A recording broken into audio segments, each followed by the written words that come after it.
அவர் இன்னும் how long இவர் கண்டினியூங்கிறது கூட சந்தேகமா கூட இருக்குதுங்க இல்லையா? அவர் போய் 4 நாள் ஆகல, நீ போய் 4 நாள் ஆகல, ரொம்ப நாள் இருப்பாராங்கிற சந்தேகத்தை எழுப்புறீங்களே.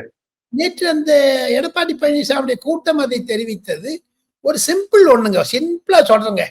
நரேந்திர மோடிக்கு ஒருத்தர் டொப்பி வச்சாங்க, போட்ட மறுத்தாரு. அது உலகத்துல பெரிய செய்தி ஆயிடுச்சு. இப்ப பாருங்க, இவர் தாவேகாவுடைய துண்டை போட்டது ஆதவ அர்ஜுனா போட்டாரு,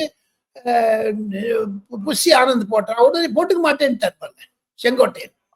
சொன்னாரு, ரொம்ப உடனே துண்டை மாத்திட்டாங்க அப்படின்னு கேலி பண்ணுவாங்க, கிண்டல் பண்ணுவாங்க அப்படின்னு சொன்னாரு. அந்த தைரியமான அரசியல் அந்த எல்லாத்தையும் எடுத்துக்கு இவர் ஏன் புஷ்கர் போறேன் ஹரித்வார் போறேன் நிர்மலா சீதாராமன் பார்த்து அதை ஏத்துக்கலையா? அப்போ போய் சொன்னது. ஆனா விஜய் தனியார் போவார், அவரோட அணி அமைப்பார்கள். டிடிவி போகலாம், ஓபிஎஸ் போகலாம், அதிமுக பாஜக அணி இருக்கும், அதுல அன்புமணி இருக்க வாய்ப்பு இருக்கு. இந்த மாதிரி ஆனா அரசியல் சூழ்நிலை தான் வரும் அப்படிங்கிற மாதிரி தான் இப்போ தெரியுது. ஒரு ஆகாய நேயர்களுக்கு ஒரு சூசகமான ஒரு தகவலை சொல்லுகிறேன். டிசம்பர் மாதம் முடியட்டும், பல நட்சத்திரங்கள் ஒன்று கூட ஆச்சரியப்படுவதற்கு அளவுக்கு இருக்கக்கூடும். பார்த்துட்டே இருக்கேன். Something is happening in Tamil Nadu politics.